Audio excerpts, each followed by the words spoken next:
I'll teach you guys a little bit something, okay? So this is the technique I call the tether point, and it's like this. So if you can look at my heads, it looks a little it looks dynamic, right? It's because I use the tether point. So whenever you guys are drawing something, I want you guys to use the tether point. So for example, if you create the eye, right? If you create the eye, don't just go create the nose right away. I want you to create a tether point and imagine where the ear is relative to the eye. Because if you do that, or where the hair bun is in this occasion, it's easy to build the head once you think ahead. Do you feel me? So when you create an eye, when you create the human head, create a tether point. Before you draw anything, create a tether point so that you can measure everything before you put everything down. The problem with drawing is whenever we go through it, we have no idea how big a thing should be because we never think about it. We just wing it as we go along. So before you create something, create a tether point that measures everything in your drawing. In this case, the head. Once you make the eye, for example, create a tether point, an imaginary line that can help you figure out where that part of the human body is. It's good to take a step back and think about where everything is, right? So that you can understand how to draw things.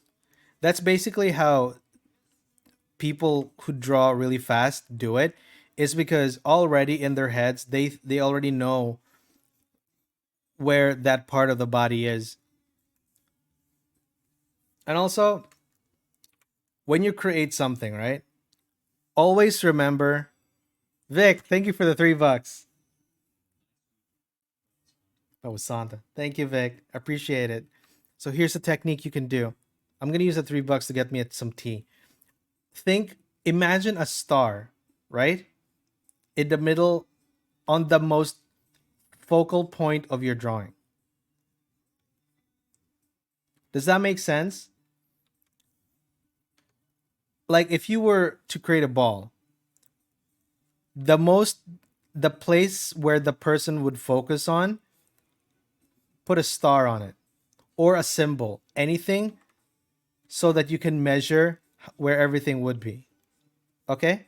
The reason why we do this is because once we create a tether point, once we create something that actually helps you determine where things should be, it makes it easier to draw things. You can use it as a guide to help you create stuff. You feel me, chat? Now that I know this is going to be the middle part, this is going to be the part of her head that is super in front of the camera. I can use that accordingly to dictate where things should be. And all the time, if you do this, if you apply this, your drawings are going to look accurate. Once you are advanced enough, you can see that in your mind's eye. You can just draw all like willy-nilly. Because when you take that into account, you measure it, you flip it and reverse it. Thank you, Flip. Speaking of Flip, thank you for the gift sub. So I want you guys to, when you draw something, don't just do this. I'm sure you guys do this, right? When you draw, you start with the cheek, then the nose, then the eyes. There's nothing wrong with doing it this way. But if you want to practice drawing three-dimensionally, I want you to create a tether point. When you create the head, imagine a tether point that ties everything together and use this to measure where everything should be so that your drawing does not look like it's floating in outer space. Do you know what I mean?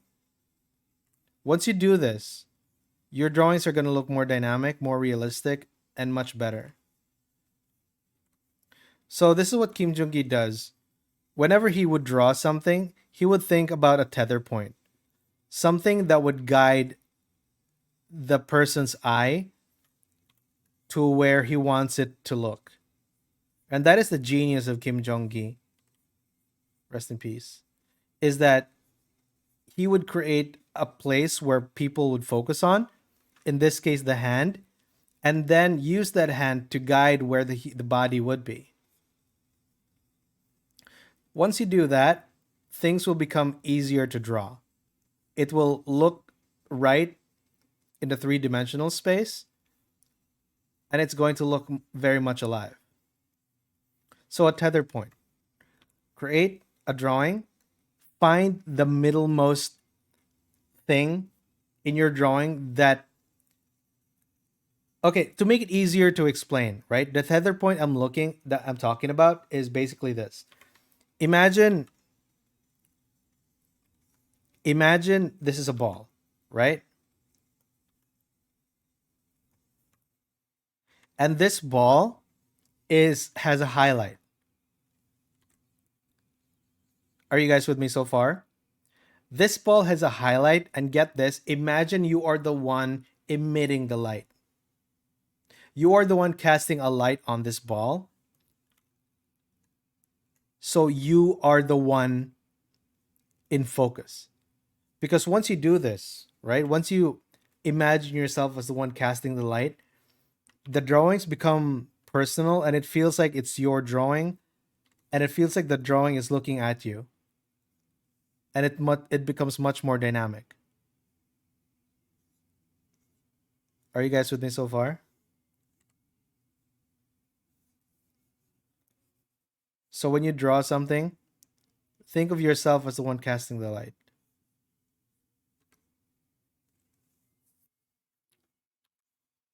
So just play around with it. Soon enough, once you have that mindset of thinking about where the tether point is, imagining yourself as the source of light, just like Jesus Christ. Okay, when I created this, how do we draw this in such a way that it seems like this drawing is for you? How do we make it look like the ball I just made earlier? We figure out where the point of interest is, the tether point, which is the ear. If we do that, we make the ear a little bit bigger since it feels like it's closer to the viewer, and use that as a tether point. And then once you do it, you draw the character accordingly.